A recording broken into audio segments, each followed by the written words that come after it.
कृष्णा और जादुई बांसुरी। बहुत समय पहले एक छोटे से गांव में कृष्णा नाम का एक लड़का रहता था। कृष्णा बहुत खुश, उत्साहित और बहादुर था।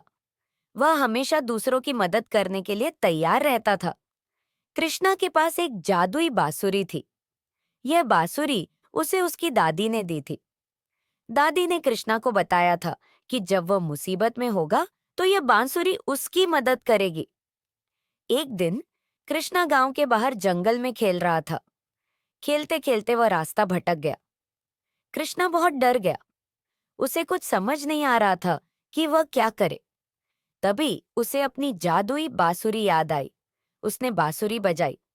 बांसुरी की आवाज सुनकर एक परी आई। परी ने कृष्णा से पूछा कि क्या हुआ है। कृष्णा ने परी को सारी बात बताई। परी ने कृष्णा को रास्ता बताया और कहा कि जब भी उसे कोई परेशानी हो तो वह उसे याद करे। कृष्णा ने परी को धन्यवाद कहा और गांव वापस आ गया।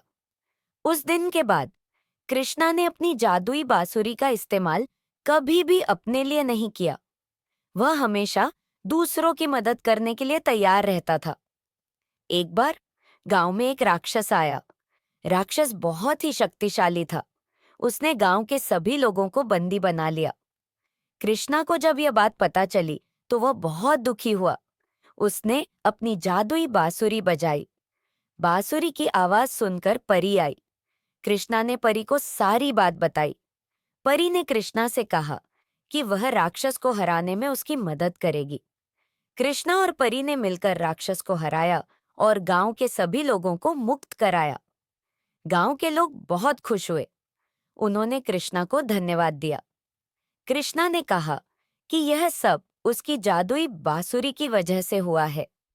एक और बार गांव में सूखा पड़ गया। लोगों के पास खाने के लिए कुछ नहीं था। कृष्णा ने अपनी जादुई बांसुरी बजाई। बांसुरी की आवाज सुनकर परी आई। कृष्णा ने परी को सारी बात बताई। परी ने कृष्णा से कहा कि वह भगवान से प्रार्थना करे। कृष्णा ने भगवान से प्रार्थना की। भगवान ने उसकी प्रार्थना सुन ली। उन्होंने गांव में बारिश कर दी। गांव के लोग बहुत खुश हुए। उन्होंने कृष्णा को धन्यवाद दिया। कृष्णा हमेशा दूसरों की मदद करता था। वह बहुत ही अच्छा लड़का था। गांव के सभी लोग उसे बहुत प्यार करते थे। कृष्णा की कहानी हमें सिखाती है कि हमें हमेशा दूसरों की मदद करनी चाहिए। हमें कभी भी हार नहीं माननी चाहिए। हमें हमेशा खुश रहना चाहिए। कृष्णा की जादुई बांसुरी की तरह हम सभी के पास कोई ना कोई खूबी होती है। हमें अपनी खूबी को पहचानना चाहिए और उसका इस्तेमाल दूसरों की मदद करने के लिए करना चाहिए। यह कहानी हमें यह भी सिखाती है कि भगवान हमेशा हमारी मदद करते हैं। हमें उन पर विश्वास रखना चाहिए।